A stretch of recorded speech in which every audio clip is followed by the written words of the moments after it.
Goeiedag geliefde disipel van Jesus en baie welkom by nog 'n episode van In Jesus Bybelstudie. Ek is Jacques Loots en hierdie is episode 3 van ons reeks Christus in ons, die hoop op heerlikheid. En ons titel kom uit Kolossense 1 vers 27 wat die woord ons aan hierdie amazing waarheid herinner. Christus in ons, die hoop op die heerlikheid. Geliefde, ek dink nie ons is altyd bewus van wat met ons gebeur het by wedergeboorte nie. As jy vandag die deursnee Christen in die kerk sou vra, wat het gebeur by wedergeboorte, sal hulle vir jou sê dat hulle sondes vergewe is. En dan gaan dit klomp nog met jou wil stry oor watter sondes. Is dit net die voor jy tot bekering gekom het, of is dit almal? Gistersin, vandagsin, is dit dalk môresin ook? En dan as jy nou baie heilig wil klink, kan jy nog vra, is dit net die waaroor jy om vergifnis gesmeek het, of is dit selfs ook vir die sondes waarvan jy nie eens bewus was nie? En dan wil ons oor hierdie nitty-gritty goed stry en beklei. Man, kerke is al uit mekaar uitgeskeer oor minder as dit. Nou ek wil net duidelik wees oor iets. Ek minimaliseer glad nie die feit dat ons sonde vergewe is nie. Ek maak dit nie af as iets klein of onbenullig nie, glad nie. As dit al was wat Jesus vir ons bereik het aan die kruis, dan was dit in elk geval onbeskryflik baie meer as wat ek ooit kon verdien het. Daar's geen manier wat ek ooit in my dagtens lewens sou kon betaal vir my sondes nie. En daar's ook geen manier hoe dat ek ooit die wet sou kon hou om myself te regverdig voor God nie. Nooit nie. Dis vir my altyd verskriklik hartverskeurend as ek hoor hoe dat mense met allerlei nuwe stappe en sleutels en maniere vorendag kom, hoe hulle God tevrede stel met hulle manier van leef. En dan is dit ook vir my amusant, doordat enige iemand wat nie doen wat hulle doen nie, en enige iemand wat nie dink soos hulle dink nie, is van die pad af, en is nou skielik vals, en is goddeloos, en gaan nie hemel toe nie. In die eerste plek is Jesus nie so brutaal stikkend geslaan en soos 'n krimineel aan 'n vloekhout vasgespijker, net om vir my 'n plekkie in die hemel te koop nie. Om eendag die hemel te haal, is nie my doelwit nie.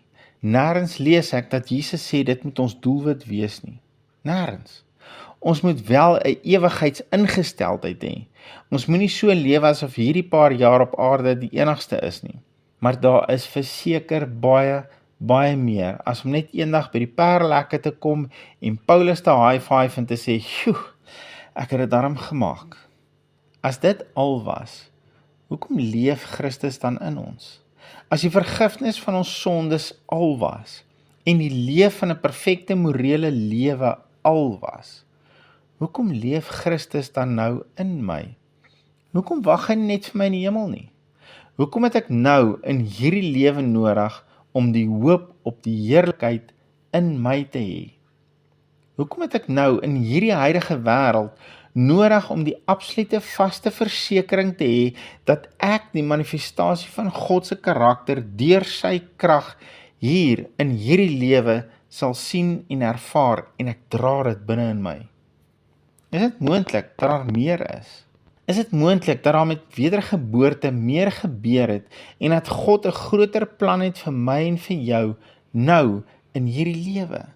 Is dit moontlik dat daar vir ons meer is om te beleef en te bereik as om net op te hou rook, drink en vloek? En ek praat nie sonde goed nie.